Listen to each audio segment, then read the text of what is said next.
This is Sweet Valenta Talks, and today we are talking about DJI Osmo Action. As the new rival to GoPro cameras, this new action camera has selfie screen. So you got two bright screens to check what's in the frame. I had this camera 3 days to write an article, and I have to say there are some pros and cons.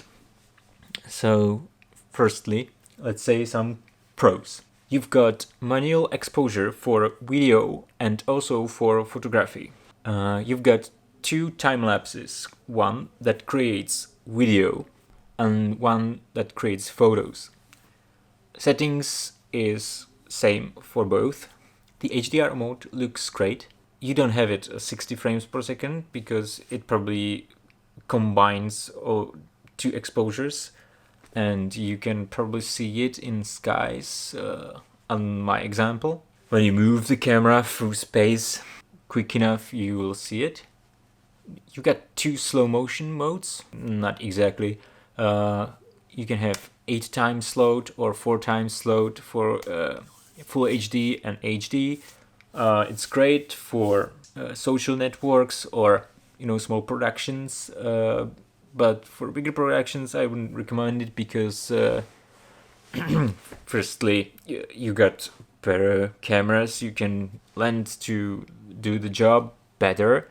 And secondly, the Osmo Action has aliasing in these slow-mo clips. And that means when you're looking at it at a bigger screen in the original quality, you see these artifacts. Another plus is the Cine-like D profile. To color grade, it looks great even out of the camera, I think. I heard some people complaining that they don't like the image out of the Osmo. They prefer the GoPros, and I'd say when I saw the Peter Mechanics video, I thought the Osmo is better. Even that Cine-like D, it's less saturated, it's less contrasty, but you always can add these things in post. So not that big of a deal. Now we step to cons. The Rocksteady stabilization doesn't work for HDR. Surprise, but I think it makes sense because they would have to combine two images that is tricky enough and then crop it and stabilize it, so it would probably reveal errors much more. Other thing, Rocksteady isn't available for the slow motion, and the main LCD has sort of a lag, and it lags sometimes even half a second or second to find a composition for your shot. It's okay, but if you're trying to follow someone with the camera and always have the perfect composition, or you would have it on gimbal and try to so the gimbal not always have the quickest responses, even though you can set it up to speed, but it's not always instant. And the camera, you would see the lag, so to compose these shots, it would be really hard. This probably GoPro beats because they usually have very quick live view. Another catch was, I thought the Rocksteady is on, but in the menu, it has to have blue font. When it's just white, it's turned off. So I thought I have 2.7K Rocksteady on. I didn't have. I was running and I was like, what's happening? It's not that great, And then I noticed, I can touch it and it turns blue. And now it's a little bit cropped, but looked amazing. Only thing I would say, don't go biking in the middle of the night because Rocksteady would hurt your image more than just high ISO and slow shutter speed. So if you have to use the 60 frames or put their faster shutter speed, because the blurred, it's not for sports. You could do conversations only, and even though the image wouldn't be so great. Alright, physically, the camera looks very rugged. It has 2 screens, 2 buttons on top.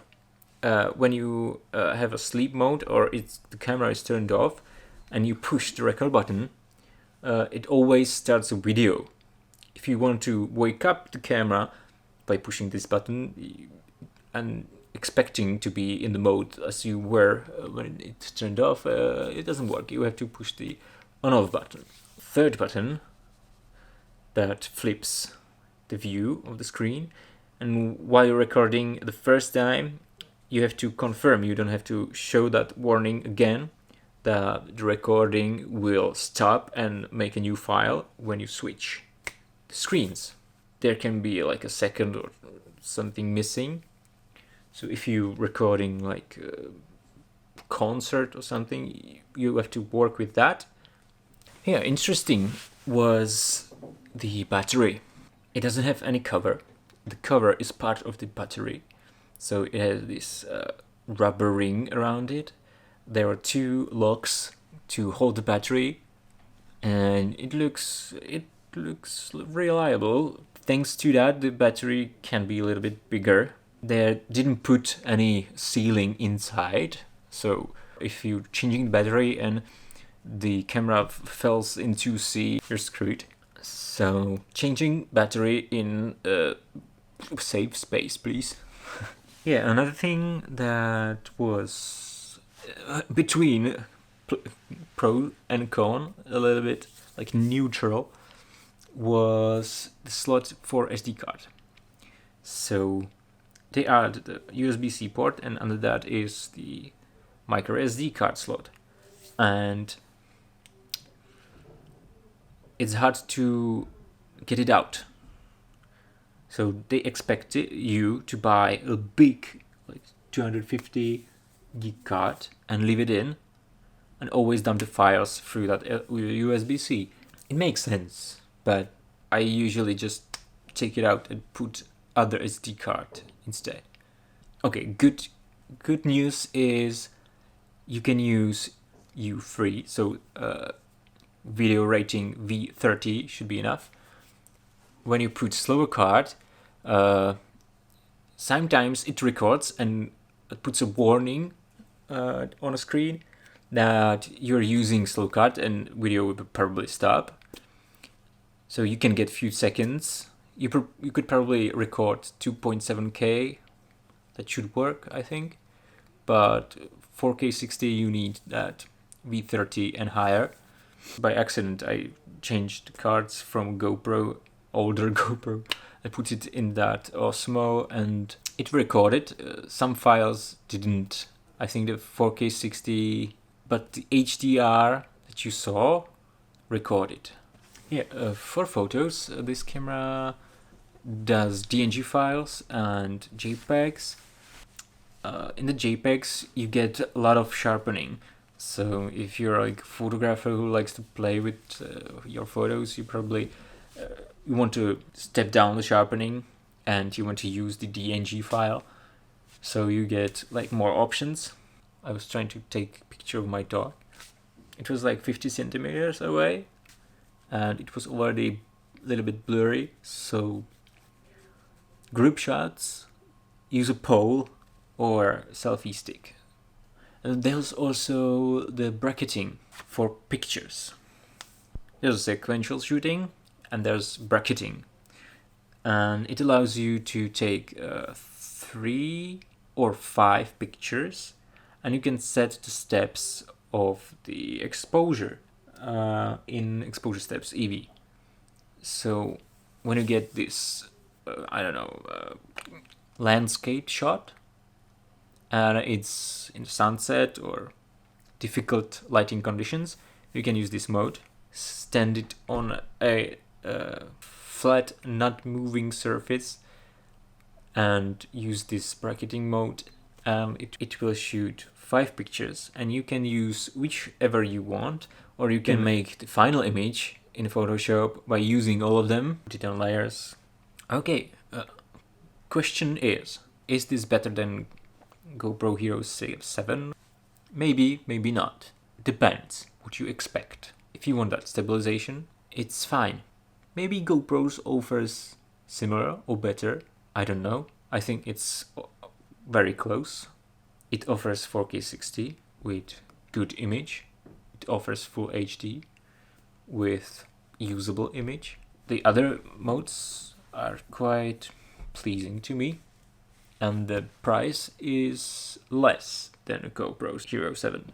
So maybe the revolution comes a year after, when we can expect a smaller size, bigger size, and I would say classical Osmo. You could add a little screen for that too. I don't know how much this sells, but that is actually like more convenient product, because you can put it on a backpack without the screen and do sports, and you have physically stabilized, so you don't compromise the quality. Or when you shooting someone else, you see the image and you also have physically stabilized. It's like a not written rule that this kind of stabilization is more reliable and more in the low light, because the digital stabilization doesn't apply some motion blur reduction. It's I don't know, how would they do it? It doesn't.